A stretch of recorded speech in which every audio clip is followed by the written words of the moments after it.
Anthony, you're up. Okay, last. What I would say, I'm disabled, just for those that don't know it. So everything being said so far is true, but I can speak from the point of what he just said. Having somebody, because I thought about the same thing as I was getting older in life, as I was a young man, like, if my mama died today, my dad, who's going to take care of me? Who's going to support me? What am I going to do? So I was fortunately blessed to be able to go out and find training and get opportunities where, again, a lot of disabled folks don't have that opportunity. A lot of people, because of what their disability is, they feel like they ain't got no value.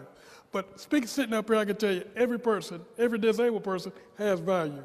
And it depends on what you do with that person. Everybody deserves a chance to be independent, have freedom, feel inspired. Because again, a job can do a lot for so many people. To you, it might be a couple of dollars, but to them, it could be a freedom. Because now I can go get a piece of candy that I ain't got to ask nobody to go get. I earned this candy. They didn't give it to me. So I look at myself as I earned the opportunity to be on this panel. Didn't nobody give it to me. Because at the end of the day, I'm disabled, but I'm a human being. And the only thing I want, just like y'all want, a job, opportunity, chance to buy, chance to get.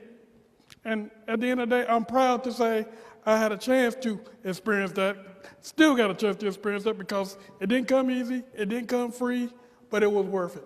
And I'm proud to say I had a chance, not because I'm disabled, but because I was able to work as a human being. That's it. Thank you.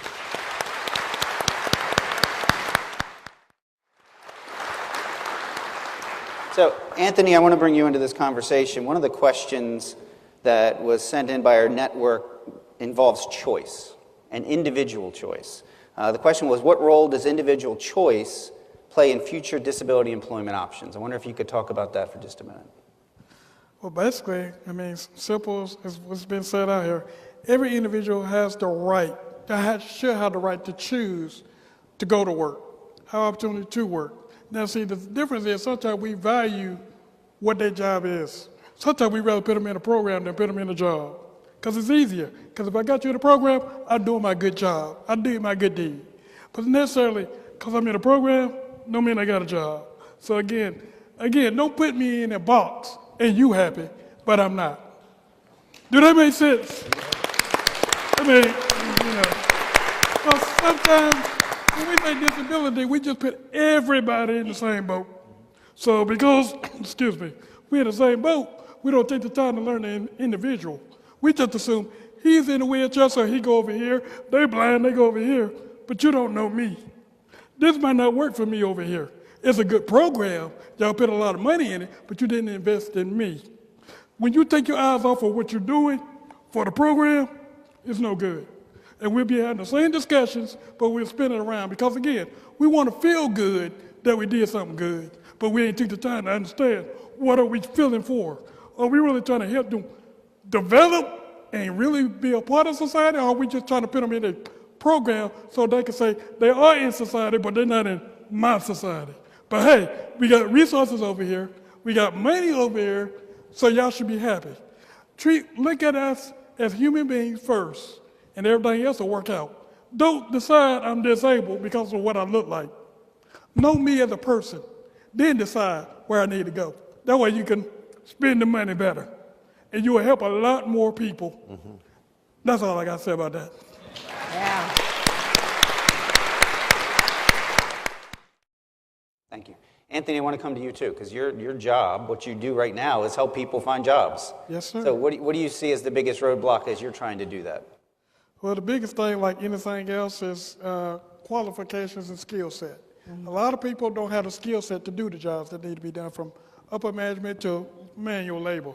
It's surprising we come through every day. People still need how to use the internet, use a computer to get it, better along soft skills. So again, it's a lot of things that you got to work on that a lot of people forget disability, just people in general can't do because they don't have a skill set. So if we could go out there, we got to look at, okay, don't just give them a job, but do they got the skill set to do the job? Or can they grow in the job if I give them the opportunity? So the biggest thing is developing those skills so people can move on from just one step to another step. But a lot of people never get nowhere because they're still here because they don't have the skill set to move no farther than that. They don't have the high school diploma. They don't have the bachelor's degree. They're just here, or I got no extra training. So skill set training is going to be important for everybody. We deal with it every day, and I just tell you, get the skills. Talk to the people now, the ones in your neighborhood around, disabled, non-disabled. What kind of skills do you have? What is your vision for the future? You cannot do this without doing this. Have a real conversation. Because are you really set up to succeed, or are you set up to fail at the end of the day? All right. Thank you, sir. One more question to the panel after that. But Anthony, we just talked about sort of what are the barriers. You're an example of somebody that's overcome many of those barriers, that's been successful. What's been most important to you to help you to get to where you are today? Well, basically, having people in my corner to support me, challenge me, don't allow me to give in or give up or use my disability as a reason to not achieve. So I'll say I have many people, because there's been times where I felt like I couldn't do it, and somebody say, you can do it. I'm looking at myself, do you not see me in this wheelchair? I mean, are you missing? But then again, that didn't allow me to look at myself as a disabled person. They challenged me intellectually. They said, go out there and you can talk. I had people correct me. They said, okay, you can do better than that. And I took the criticism and I allowed that to help me get better. Because again, I needed help as a person, not as a disabled person, in order for me to achieve anything.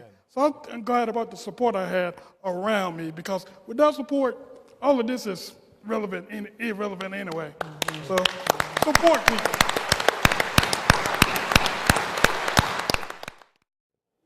Okay. Amen. Anthony. Just put a face with what you're doing. Stop putting it into boxes and programs and realize you're dealing with human beings, because regardless of what we're talking about, if you don't see a person with feelings and emotions, this really don't matter. So at the end of the day, put some heart behind what you're doing. The money will come. Make sure you got a face and a heart.